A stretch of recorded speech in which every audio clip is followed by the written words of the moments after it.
untuk pelanggaran-pelanggaran antara karyawan dan kepada perusahaan, itu, biasanya ada di pelanggaran itikat baik, di mana, karyawan tahu bahwa perusahaannya belum mendaftarkan mereknya. Nah, opsi-opsi ataupun loophole itu yang coba diambil oleh mantan karyawan.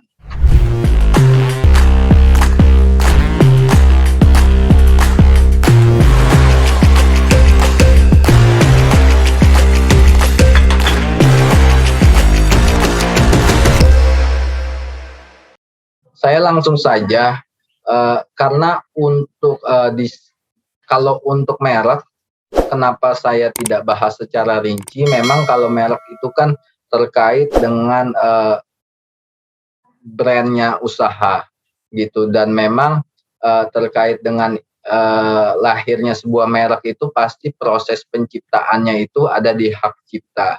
Adapun di merek sendiri memang kita ketahui ada yang namanya aspek itikat tidak baik, mendaftarkan merek dengan itikat baik. Nah, beberapa case memang yang saya temui untuk pelanggaran-pelanggaran antara karyawan dan kepada perusahaan, itu, biasanya ada di pelanggaran itikat baik, di mana, eee, karyawan tahu bahwa perusahaannya belum mendaftarkan mereknya. Nah, opsi-opsi ataupun loophole itu yang coba diambil oleh mantan karyawan.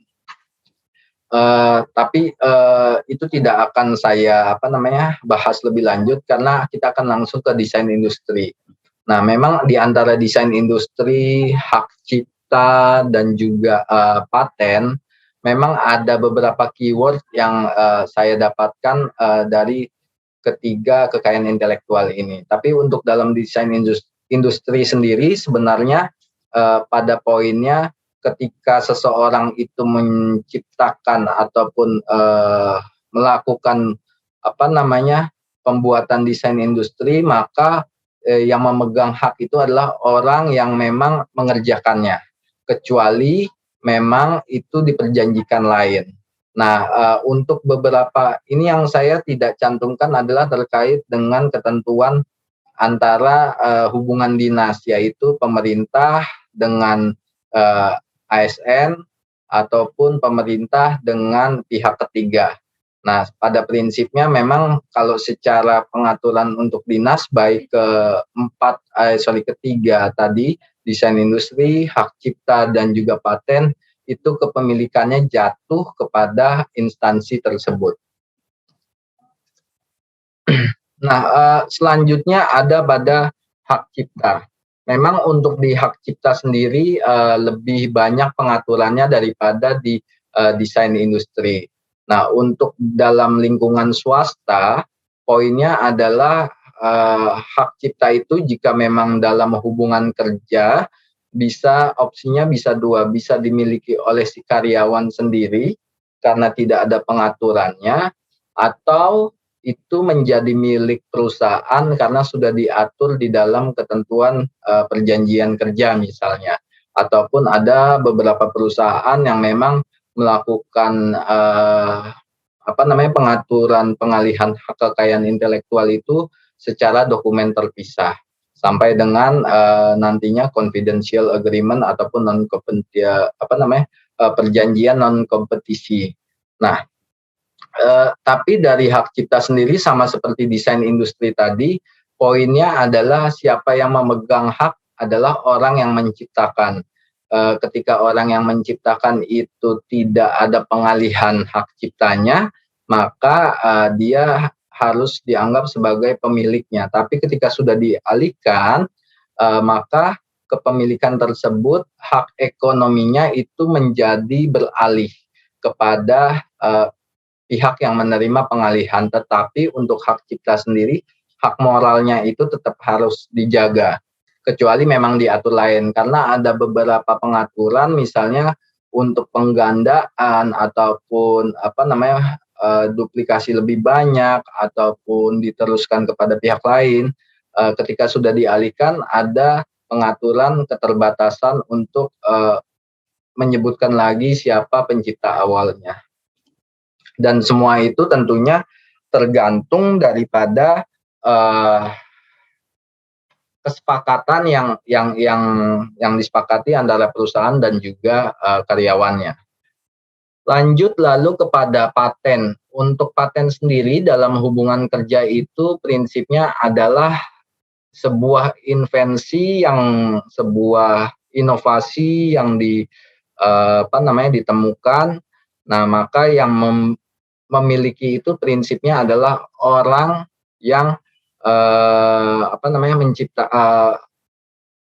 menciptakan inovasi tersebut, atau orang yang menghasilkan invensi tersebut. Tapi beberapa pengaturan tentunya khususnya di pasal 12 ini bahwa ketika ada hubungan kerja, maka sebuah invensi atau inovasi itu akan menjadi milik si pemberi kerja.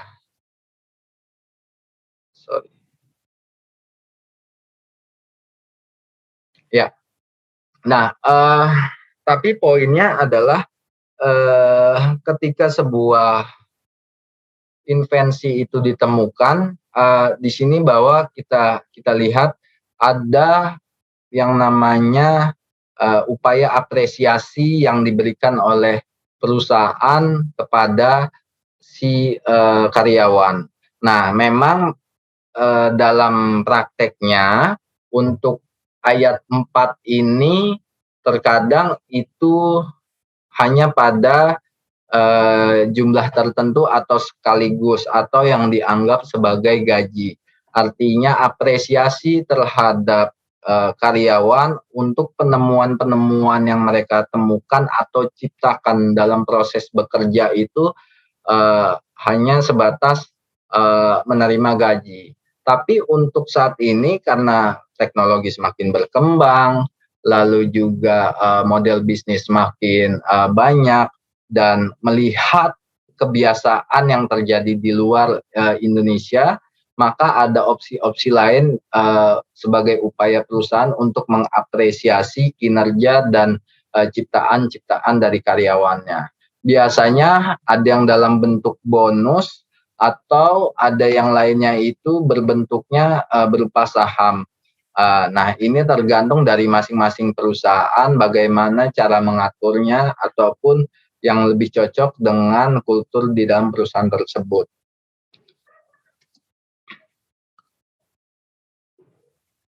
Nah, karena itu dari kekayaan intelektual yang memang tadi saya sampaikan di dalam bisnis itu, ada 4 poin benang merahnya. Yang pertama adalah sepanjang tidak bisa dibuktikan lain ataupun tidak diperjanjikan, sebuah kekayaan intelektual itu melekat kepada si penciptanya atau yang menemukan inovasinya. Tetapi ketika itu ada pengaturan mengenai pengalihan dan juga pemrosesan dan sebagainya, maka sebuah kekayaan intelektual itu dianggap sudah beralih kepada pihak lain. Tetapi yang poin 2 yang paling penting juga adalah walaupun ketika sebuah kekayaan intelektual itu sudah dialihkan, maka sebagai penerima pengalihan tetap harus mengapresiasi daripada si pencipta ataupun inventor. Nah, ini bisa dengan apa? Bisa dengan menyebutkan namanya, ataupun tetap menyebutkan namanya dalam setiap publikasi, atau mengapresiasi dalam bentuk imbalan atau royalti. Nah, ini bergantung dari setiap perusahaan. Nah, untuk berapa besaran imbalan dan royalti itu tergantung dari kekayaan intelektual, tapi benang merah yang bisa diambil adalah harus diperhitungkan secara wajar dengan nilai ekonomi. Nah, secara wajar dan nilai ekonomi ini sebenarnya balik lagi tergantung dari kesepakatan masing-masing pihak. Nah, yang terakhir adalah terkait dengan kekayaan intelektual yang diciptakan ataupun yang ditemukan dari hasil hubungan dinas, maka kekayaan intelektual itu akan tetap melekat kepada instansinya ataupun pemerintah Indonesia. Nah, tetapi yang lebih fair memang kalau di beberapa peraturan tadi yang saya sebutkan, poinnya adalah si ASN tetap hak moralnya dijaga dan juga tetap diapresiasi dengan cara imbalan atau royalti. Ini yang saya lihat dari pengaturan mengenai kekayaan intelektual dalam hubungan kerja, baik itu antara perusahaan dan juga karyawannya, maupun hubungan kerja yang timbul daripada proses pemesanan jasa.